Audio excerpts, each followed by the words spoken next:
আসসালামু আলাইকুম। সানি আলোর ছায়া কি চ্যানেলে আপনাদের সবাইকে জানাই স্বাগতম। এই চ্যানেলটি একটি হৃদয় ছোঁয়া যাত্রা, যেখানে আমরা জীবন, অনুভূতি, সম্পর্ক ও আত্মজ্ঞান নিয়ে কথা বলি। কবিতা, গল্প, আত্মোন্নয়নমূলক বক্তব্য এবং মানসিক প্রশান্তির বার্তা নিয়ে আমাদের প্রতিটি ভিডিও তৈরি। আমরা বিশ্বাস করি, একটি সুন্দর শব্দ, একটি গভীর চিন্তা কিংবা একটি মায়াবী অনুভূতিই পারে আপনার দিনটিকে আলোকিত করতে। আপনি যদি ভালোবাসেন আত্মার কথা, মনের কথা, অথবা খুঁজে ফিরছেন কিছু প্রশান্তি, তাহলে এই চ্যানেলটি আপনার জন্যই। সাবস্ক্রাইব করুন, শুনুন, অনুভব করুন, আর ছড়িয়ে দিন আলোর বার্তা।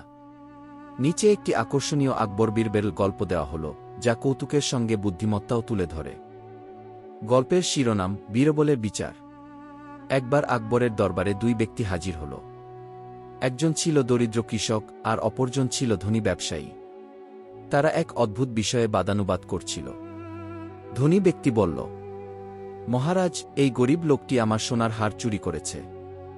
আমি এটি নিশ্চিতভাবে বলতে পারি, কারণ সে আমার বাড়িতে কাজ করত। গরিব কৃষক কাঁদতে কাঁদতে বলল, মহারাজ, আমি চুরি করিনি।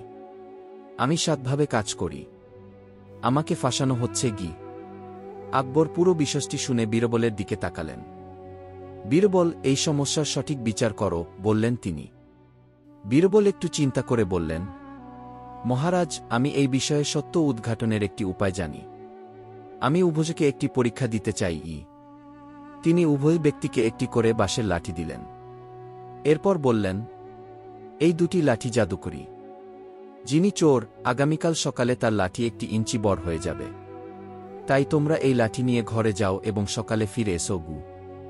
পরদিন সকালে দুজনেই দরবারে ফিরে এল। বীরবল প্রথমে গরিব লোকটির লাঠি পরীক্ষা করলেন, লম্বা হয়নি। এরপর ধনী লোকটির লাঠি দেখলেন, সেটি 1 ইঞ্চি ছোট। বীরবল হেসে উঠে বললেন, মহারাজ, আসল চোর এই ধনী ব্যক্তি। আকবর অবাক হয়ে বললেন, কিন্তু কিভাবে বুঝলে বীরবল? বীরবল বললেন, মহারাজ, আমি বলেছিলাম চোরের লাঠি বড় হবে।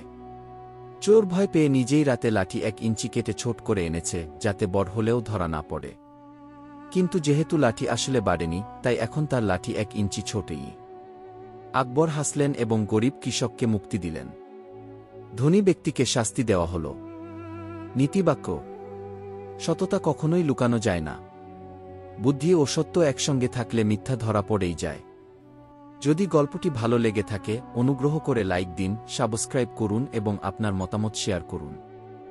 আপনার একটি মন্তব্য আমাদের জন্য অনেক মূল্যবান। ভবিষ্যতে আপনি কোনো গল্প শুনতে চান, জানাতে ভুলবেন না। আসসালামু আলাইকুম ওয়া রাহমাতুল্লাহ।